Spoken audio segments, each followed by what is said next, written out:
नमस्कार, आप देख रहे हैं इंडिया वॉइस। मैं हूं आपके साथ रिया डंगवाल। देवभूमि समाचार में आपका स्वागत है। खबरों से शुरुआत करेंगे। मुख्यमंत्री पुष्कर सिंह धामी ने सचिवालय में हाउस ऑफ हिमालयाज के ई कॉमर्स पोर्टल का शुभारंभ किया। इस मौके पर उन्होंने हाउस ऑफ हिमालयाज पर आधारित वीडियो और वेब पोर्टल का अवलोकन भी किया। मुख्यमंत्री पुष्कर सिंह धामी ने कहा कि इन्वेस्टर्स समिट के दौरान प्रधानमंत्री नरेंद्र मोदी ने हाउस ऑफ हिमालयाज ब्रांड का शुभारंभ किया था।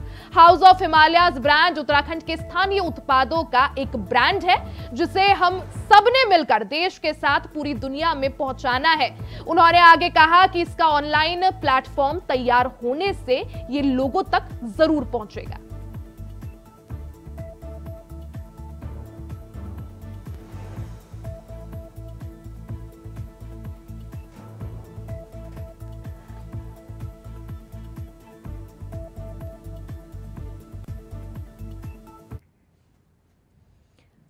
मुख्यमंत्री पुष्कर सिंह धामी ने सचिवालय में हाउस ऑफ हिमालयाज के ई कॉमर्स पोर्टल का शुभारंभ किया। इस मौके पर उन्होंने हाउस ऑफ हिमालयाज पर आधारित वीडियो और वेब पोर्टल का अवलोकन किया। मुख्यमंत्री पुष्कर सिंह धामी ने कहा कि इन्वेस्टर्स समिट के दौरान प्रधानमंत्री ने हाउस ऑफ हिमालयाज ब्रांड का शुभारंभ किया था।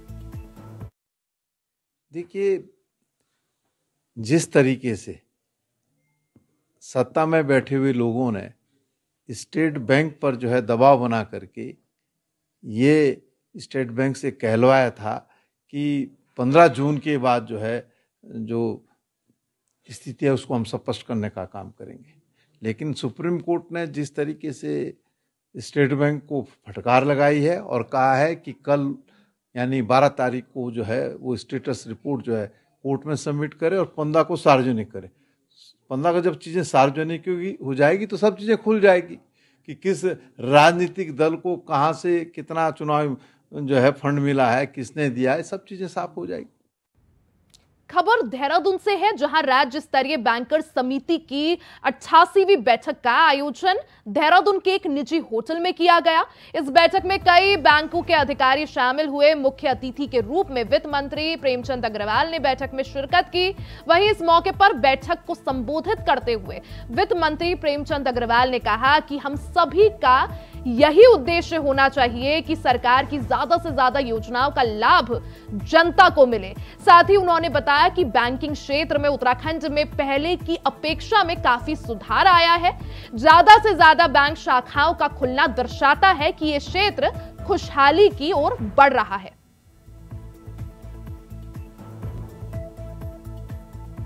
बहुत धन्यवाद कर रहा हूं और जिस प्रकार से देश और देशवासियों के हित में निर्णय लिए जा रहे हैं, ये बहुत बढ़िया और एक सार्थक कदम सरकार की ओर से है। और जिस प्रकार से आप देखिए, अफगानिस्तान, बांग्लादेश, अन्य जो देश हैं जहाँ पे हमारे लोग, जो भारतीय लोग हैं जिनको नागरिकता की दिक्कत आ रही थी, कम से कम उस परेशानी से उनको निजात मिलेगी। हाँ, ये ठीक है, कुछ लोग इसको अभी एक नाहक, एक नेगेटिव जो उनकी सोच अभी तक रही है करने का प्रयास करेंगे, लेकिन ये हमारे भारत और भारतवासियों के हित में। खबर देहरादून से है, जहां प्रदेश के कैबिनेट मंत्री गणेश जोशी ने अनारवाला में मसूरी विधानसभा क्षेत्र के मंडी परिषद द्वारा 65 लाख रुपए से ज्यादा विकास कार्यों का लोकार्पण और शिलान्यास किया। इसमें 22,77,000 की लागत से विकास योजनाओं का लोकार्पण और 42,25,000 की लागत से कई विकास कामों का शिलान्यास किया गया। इस दौरान कैबिनेट मंत्री गणेश जोशी ने वीर नारियों और सामाजिक क्षेत्र में अच्छे काम करने वाली महिलाओं को फूल देकर और शॉल उड़ाकर सम्मानित किया।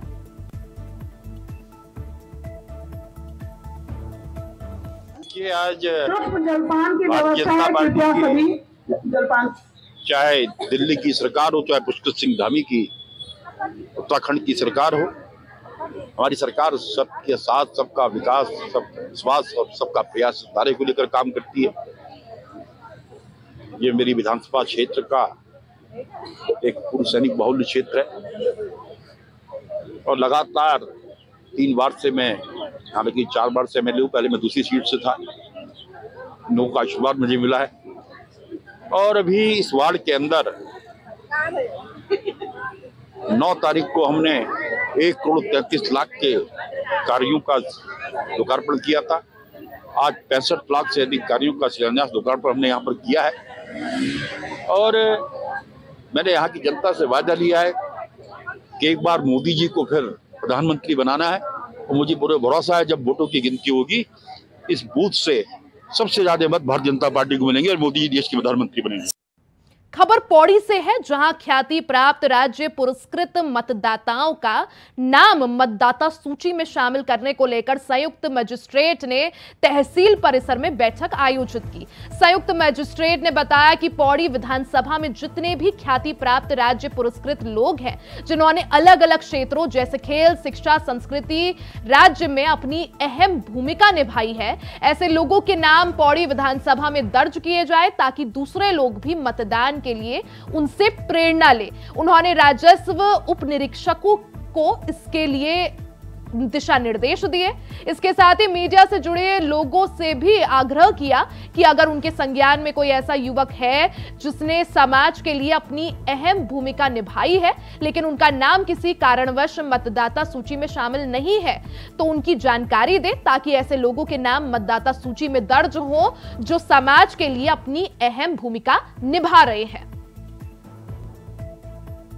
इसमें पूरा हमारा टीम काम कर रही है, पूरी टीम, और इसमें हमने पटवारी लोगों के थ्रू जांच भी कराई है और उन्होंने नाम दिए भी हैं और किसी प्रकार का कोई नाम छूट ना जाए इसलिए हम लोगों ने एक यहाँ पे मीटिंग भी कराई जिसमें हमने सारे मीडिया पर्सन्स को यहाँ पे बुलाया क्योंकि उन लोगों को फील्ड की थोड़ी जानकारी है। वो लोग जानते भी हैं कि वहाँ पे हमारी सोसाइटी में कौन से इंपॉर्टेंट लोग हैं जो लोगों को प्रेरित करते भी हैं और उनका नाम उनसे भी लिया और इसमें उनके थ्रू कुछ एडिशंस भी हुए जिनको हम लोगों ने अभी ले लिया है और इस सूची को अभी हम लोग फाइनलाइज कर लेंगे उनके थ्रू। खबर देहरादून से है, जहां बीजेपी लोकसभा चुनाव के लिए बूथ मैनेजमेंट पर विशेष फोकस कर रही है। लोकसभा और जिला स्तर पर चुनाव प्रबंधन समिति और चुनाव टोली की बैठक हो चुकी है। अब विधानसभा स्तर पर भी चुनाव प्रबंधन समिति और चुनाव टोली की बैठक आयोजित की जाएगी। ये सभी बैठकें 17 मार्च तक आयोजित होंगी। इसके बाद शक्ति केंद्रों की बैठक होगी जिसमें प्रत्येक बूथ की 11 लोगों की टीम इन बैठकों में शामिल होगी। आपको बता दें कि लोकसभा चुनाव को लेकर बीजेपी पिछले काफी समय से चुनावी तैयारी में जुटी हुई है। देखिए, हमारी प्रदेश की चुनाव टोली और प्रबंधन समिति की बैठक हमारी हो चुकी है, लोकसभा के स्तर की भी हो चुकी है। अब हमारी विधानसभा स्तर की जो चुनाव प्रबंधन समिति है और जो विधानसभा की कोर टोली है उसकी बैठक के लिए हमारे प्रदेश के पदाधिकारी उन बैठकों के लिए जाएंगे। 17 तारीख तक हमारी ये बैठकें सब स्थानों पर, सब विधानसभा पूर्ण हो जाएंगी। उसके बाद हमारे शक्ति केंद्र स्तर पर हमने कार्यक्रम की रचना बनाई है। शक्ति केंद्रों में हमारे बूथ की जो 11 की टोली है उसी शक्ति केंद्र में उनको बुलाया गया है। 5 बूथ हैं तो 55 लोग आएंगे। इस प्रकार शक्ति केंद्र की बैठक और उसमें एक प्रकार से आगामी दिनों के अंदर बूथ के करने कार्य उनकी चर्चा हम लोग करेंगे। 18 से 21 ये 3 दिन में हम वो शक्ति बैठक करें। बड़ी संख्या हमारे जो टोली के लोग हैं, प्रबंधन समिति के लोग हैं, उनको हम शक्ति केंद्रों तक भेजेंगे। खबर देहरादून से है, जहां लोकसभा चुनाव से पहले उत्तराखंड में आम आदमी पार्टी को बड़ा झटका लगा है। सितारगंज विधानसभा के पूर्व प्रत्याशी अजय जायसवाल ने बीजेपी की सदस्यता ले ली है। बीजेपी प्रदेश कार्यालय में कार्यक्रम का आयोजन किया गया। बीजेपी प्रदेश अध्यक्ष महेंद्र भट्ट ने अजय जायसवाल को सदस्यता दिलाई। इस मौके पर आम आदमी पार्टी के कई पदाधिकारी और कार्यकर्ताओं ने भी बीजेपी का दामन थामा।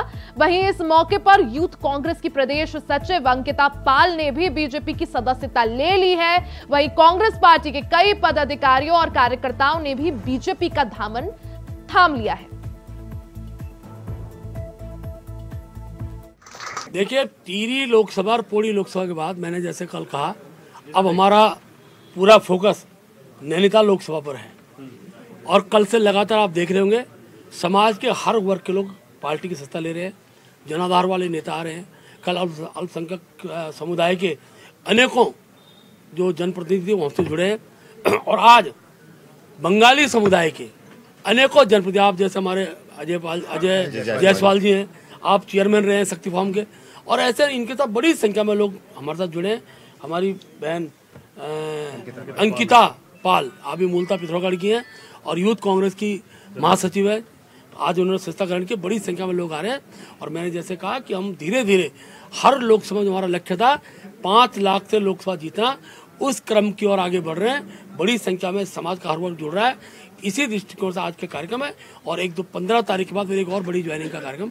नहीं, देखिए, मैं सबसे पहले आज अजय जायसवाल जी और अंकिता बहन का, हमारी बहन का बहुत बहुत धन्यवाद करता हूं।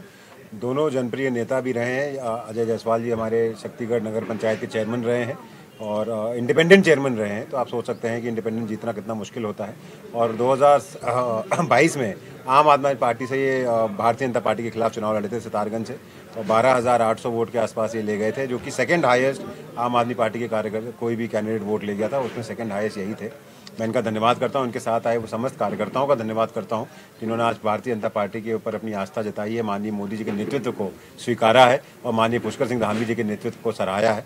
तो इन सब का मैं आज बहुत बहुत धन्यवाद करता हूं और भारतीय जनता पार्टी में स्वागत करता हूं। उसी के साथ साथ अंकिता जी भी आज यहाँ पर हमारे साथ, उन्होंने भारतीय जनता पार्टी की ज्वाइनिंग करी है। मैं उनका भी स्वागत करता हूँ और उम्मीद दिलाता हूँ इन सबको कि जैसे हमारे प्रदेश अध्यक्ष जी ने कहा है कि इनके सम्मान की रक्षा करना और भारतीय जनता पार्टी के अनुशासन की में रह के काम करने में हम सब इनके साथ हैं। सच बताऊं तो वास्तविक तौर पर आज मुझे बहुत खुशी हो रही है, क्योंकि आज मेरे गले में भगवा रंग का पट्टा लग चुका है, और जो कहीं ना कहीं हमें हिंदुत्व हमारे अंदर जगाता है। जैसा कि आप सभी को मालूम है कि कांग्रेस पार्टी में आप देख रहे हैं कि किस तरीके के हालात हो रहे हैं। वहाँ पर कोई अनुशासन नाम की कोई चीज़ नहीं है और वहाँ पे सिर्फ एक दूसरे को नीचे दिखाने की राजनीति की जा रही है। हम लोग अभी बहुत स्टार्टिंग अभी हमारा है, तो हमें चाहिए कि कोई हमें समझे और हमारे साथ चले। तो आपको पता है कि इस समय भारतीय जनता पार्टी बहुत अच्छा काम कर रही है और सभी युवा लोग बढ़ चढ़कर भाजपा जनता पार्टी के साथ जुड़ रहे हैं। यहाँ पे महिलाओं का भी सम्मान किया जाता है, कार्यकर्ताओं का भी सम्मान किया जाता है, और अपने आप में बहुत बड़ी विचारधारा भाजपा के अंदर है। खबर देहरादून से है, जहां बीजेपी ने लोकसभा चुनाव अभियान को आगे बढ़ाते हुए आपका सुझाव हमारा संकल्प अभियान की शुरुआत कर दी है। इस अभियान में एलईडी वाहनों, पत्र पेटियों और जनसंपर्क नमो ऐप और मिस्ड कॉल के जरिए मिलने वाले सुझावों के आधार पर चुनाव संकल्प पत्र तैयार होगा। बीजेपी ने ये अभियान पूरे प्रदेश भर में लोकसभा चुनावों तक चलेगा। इसमें आने वाले सुझावों को पार्टी चुनाव संकल्प पत्र में शामिल करेगी। भारतीय जनता पार्टी पूरी तरह चुनावी मोड में आ चुकी है। 5 में से 3 सीटों पर हमारे प्रत्याशी घोषित हो चुके हैं। सभी लोकसभाओं में हमारे कार्यालय खुल चुके हैं। उससे नीचे विधानसभा स्तर पर कार्यालय खुलने की प्रक्रिया चल रही है। मैं समझता हूँ 1-2 दिन के अंदर सभी विधानसभाओं में हमारे चुनाव कार्यालय खुल जाएंगे। जगह जगह पर हमारी मोदी की गारंटी विकसित भारत संकल्प पत्र जो भारतीय जनता पार्टी लाने वाली है चुनाव के लिए, उसके लिए जनता के प्रत्येक वर्ग से सुझाव लिए जा रहे हैं, जगह जगह बैठकें करके। खबर देहरादून से है, जहां कांग्रेस प्रदेश अध्यक्ष करण माहरा ने सीएए और को बीजेपी का चुनावी मुद्दा बताया है। कांग्रेस का आरोप है कि बीजेपी चुनाव से ठीक पहले देश में सीएए लागू कर जनता को गुमराह करने की कोशिश कर रही है। आपको बता दें कि सीएए के आने से अफगानिस्तान, पाकिस्तान और बांग्लादेश से आए अल्पसंख्यक लोगों को भारत की नागरिकता दी जाएगी।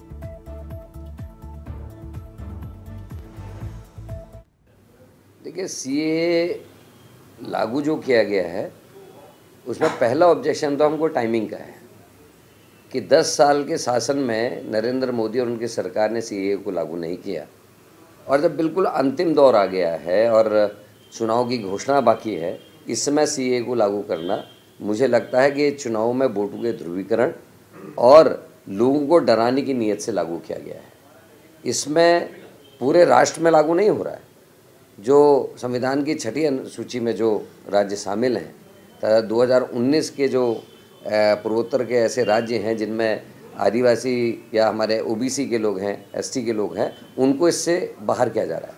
तो ये कुल मिला के जो मुझे लगता है ये केवल डराने के लिए और चुनावी लाभ के लिए की नीयत से सरकार ने लागू किया है। वहीं लोकसभा चुनाव के लिए कांग्रेस की दूसरी सूची जारी हो गई है। इसमें 4 राज्यों के 43 उम्मीदवारों के नाम का ऐलान किया गया है। इस सूची में 10 सामान्य, 13 ओबीसी, 10 एससी और 9 एसटी और 1 मुस्लिम उम्मीदवार शामिल है। कांग्रेस पार्टी की केंद्रीय चुनाव समिति सीईसी की बैठक में इस सूची पर मुहर लगाई गई। इसी कड़ी में उत्तराखंड की 5 लोकसभा सीटों में से 3 सीटों पर प्रत्याशियों के नाम का ऐलान कर दिया गया है। प्रदीप टमटा अल्मोड़ा से बनाए गए हैं प्रत्याशी, साथ ही गणेश गोदियाल पौड़ी गढ़वाल सीट से प्रत्याशी बनाए गए हैं और जोत सिंह गुनसोला को टिहरी सीट मिली है। इस दौरान प्रत्याशी बनाने के बाद क्या कुछ बोले प्रत्याशी प्रदीप टमटा और गणेश गोदियाल, आइए आपको सुनवाते हैं। प्रदीप टमटा जी, आपका बहुत बहुत स्वागत है इंडिया वॉइस में। सबसे पहले बहुत बहुत बधाई आपको, लोकसभा का टिकट आपका फाइनल हो चुका है। धन्यवाद आपको। मैं कांग्रेस पार्टी के राष्ट्रीय अध्यक्ष नेता राहुल गांधी, सोनिया गांधी जी, प्रदेश कांग्रेस कमेटी, पूर्व मुख्यमंत्री हरीश रावत, सबका बहुत बहुत आभार व्यक्त करता हूँ कि इस चुनौतीपूर्ण समय में जब लोकतंत्र के ऊपर चारों ओर हमला हो रहा है, कांग्रेस पार्टी ने मेरे पर विश्वास व्यक्त किया है। जी प्रदीप जी, पहले भी आप सांसद रह चुके हैं, क्या आपको उम्मीद थी कि अब की बार फिर से आपको मौका दिया जाएगा? मुझे उम्मीद थी। पार्टी में मैं लगातार इस क्षेत्र से सक्रिय रहा हूँ। मैं वहां से लोकसभा का सदस्य भी रहा, राज्यसभा भी रहा, और मैंने शुरू से भी कहा था अगर पार्टी मौका देगी, पार्टी जो भी आदेश करेगी, मेरे को देगी या और किसी को देगी, मैं पार्टी के साथ खड़ा रहूंगा। और पार्टी ने आज मेरे पर विश्वास किया। बहुत ही साधारण पृष्ठभूमि से हूँ, लेकिन लोकतंत्र के इस चुनौतीपूर्ण अवसर पर मैं कांग्रेस हाईकमान का बहुत बहुत आभारी हूं कि उन्होंने मुझे विश्वास किया और मैं उनकी आशाओं पर खरा विश्वास है। जी प्रदीप जी, आपके सामने फाइट में सीधा अजय टमटा जी हैं, इससे पहले सांसद भी हैं, और अब अगर बात की जाए फिर से एक बार प्रदीप टमटा वर्सेस अजय टमटा देखने को मिलेगा। लोग आपको आखिर क्यों वोट दे? देखिए, 10 सालों से उस संसदीय क्षेत्र अल्मोड़ा पिथौरागढ़ की दशा बहुत बुरी है। हमारे राज्य का रोजगार का सबसे बड़ा साधन था सेना में, और उसमें अग्निपथ के द्वारा मोदी सरकार ने उसको खत्म किया, और सांसद ने इस सवाल को देश की संसद में और सरकार के सामने नहीं उठाया। हमारे साथ गणेश गोदियाल जी भी जुड़ चुके हैं। गणेश जी, आपका बहुत बहुत स्वागत है इंडिया वॉइस में। आपको भी बहुत बहुत बधाइयां, क्योंकि आपको भी लोकसभा का टिकट कांग्रेस देने वाली है। क्या कुछ कहिएगा?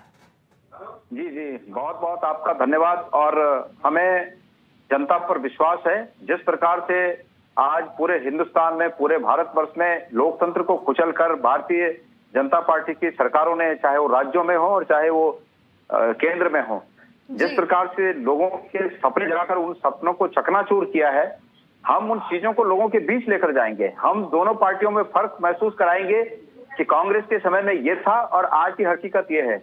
और मेरा विश्वास है कि इस देश की जनता सच्चाई का साथ देगी और कांग्रेस पार्टी को जिताएगी।